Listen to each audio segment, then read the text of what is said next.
ಕರ್ನಾಟಕ ರಾಜ್ಯ ಮುಕ್ತ ವಿಶ್ವವಿದ್ಯಾನಿಲಯ ಮೈಸೂರು ವಿಭಾಗದಲ್ಲಿ ಖಾಲಿ ಇರುವ ಕುಲಪತಿ ಹುದ್ದೆಗಳಿಗೆ ಅರ್ಹತೆ ಉಳ್ಳ ಪ್ರಾಧ್ಯಾಪಕರುಗಳಿಂದ ಅರ್ಜಿಗಳನ್ನು ಆಹ್ವಾನಿಸಲಾಗಿದ್ದು, ಈ ಒಂದು ಹುದ್ದೆಗಳ ಬಗ್ಗೆ ಸಂಪೂರ್ಣ ಮಾಹಿತಿಯನ್ನು ನಿಮಗೆ ತಿಳಿಸ್ಕೊಡ್ತೀನಿ. ವಿಡಿಯೋ ಸ್ಕಿಪ್ ಮಾಡ್ದಂಗೆ ಪೂರ್ತಿ ವಿಡಿಯೋವನ್ನು ನೋಡಿ.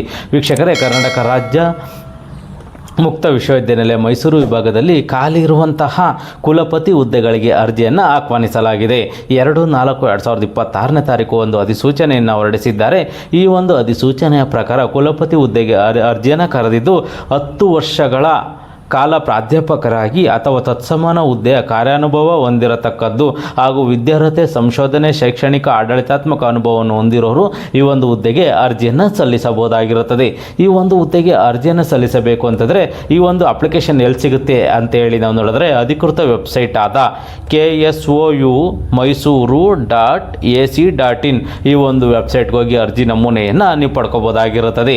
ಅರ್ಜಿ ನಮೂನೆಯನ್ನು ಪಡ್ಕೊಂಡು ಅಗತ್ಯ ದಾಖಲೆಗಳೊಂದಿಗೆ ಈ ಒಂದು ಅಡ್ರೆಸ್ಗೆ ನೀವು ಸ್ವಯಂ ಎಲ್ಲ ದಾಖಲೆಗಳಿಗೂ ಸಿಗ್ನೇಚರನ್ನು ಮಾಡಿ ಸ್ವಯಂ ಘೋಷಣೆಯೊಂದಿಗೆ ಈ ಒಂದು ಅಡ್ರೆಸ್ಗೆ ನೀವು ಕಳಿಸ್ಕೊಡ್ಬೇಕಾಗಿರುತ್ತದೆ. ಯಾವ ಅಡ್ರೆಸ್ಸು ಅಂತೇಳಿ ನಾವು ನೋಡಿದ್ರೆ, ರಾಜ್ಯಪಾಲರ ವಿಶೇಷ ಕಾರ್ಯದರ್ಶಿ PB ನಂಬರ್ 5033 ಲೋಕಭವನ, ಬೆಂಗಳೂರು 560001 ಈ ಒಂದು ಅಡ್ರೆಸ್ಗೆ ನೀವು ದಾಖಲೆಗಳನ್ನು 4 ಪ್ರತಿ ದಾಖಲೆಗಳನ್ನು ನೀವು ಕಳಿಸ್ಕೊಡ್ಬೇಕಾಗಿರುತ್ತದೆ. ಯಾವತ್ತು ಕಳಿಸ್ಬೇಕು ಅಂತೇಳಿ ನಾವು ನೋಡಿದ್ರೆ, ಕೊನೆಯ ದಿನಾಂಕ 10/5/2026 ತಾರೀಕು ಸಂಜೆ 5:30 ದಾಖಲೆಗಳು ಅಲ್ಲಿರೋ ಥರ ಮುಂಚಿತವಾಗಿ ನೀವು ಕಳಿಸ್ಕೊಡ್ಬೇಕಾಗಿರುತ್ತದೆ.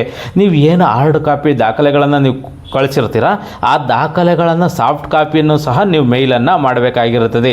ಯಾವ ಮೇಲು ಅಂತೇಳಿ ನಾವು ನೋಡೋದಾದರೆ, university.rb@karnataka.gov.in ಈ ಒಂದು ವೆಬ್ಸೈಟಲ್ಲಿ ಈ ಒಂದು ಮೇಲ್ಗೆ ನೀವು ಮೇಲ್ ಮಾಡಬೇಕಾಗಿರುತ್ತದೆ. ಯಾರು ಈ ಒಂದು ಹುದ್ದೆಗಳಿಗೆ ಅರ್ಜಿಯನ್ನು ಸಲ್ಲಿಸಬೇಕು ಅಂದ್ಕೊಂಡಿದ್ದಾರೆ, ಪ್ರಾಧ್ಯಾಪಕರಾಗಿ 10 ವರ್ಷಗಳ ಸೇವೆಯನ್ನು ಸಲ್ಲಿಸಿ ಪ್ರಾಧ್ಯಾಪಕರಾಗಿದ್ದೀರಾ, ಅವರು ಈ ಒಂದು ಹುದ್ದೆಗೆ ಅರ್ಜಿಯನ್ನು ಸಲ್ಲಿಸಬಹುದಾಗಿರುತ್ತದೆ. ಅರ್ಜಿ ಸಲ್ಲಿಸುವಂಥ ಅಧ್ಯಾಪಕರುಗಳು ಯಾರಿದ್ದೀರಾ, ಈ ಒಂದು ನೋಟಿಫಿಕೇಶನನ್ನು ಸಂಪೂರ್ಣವಾಗಿ ಓದಿ ನಿಮಗೆ ಸೂಕ್ತ ಅನಿಸಿದ್ರೆ ಮಾತ್ರ ಈ ಹುದ್ದೆಗಳಿಗೆ ಅರ್ಜಿಯನ್ನು ಸಲ್ಲಿಸಿ.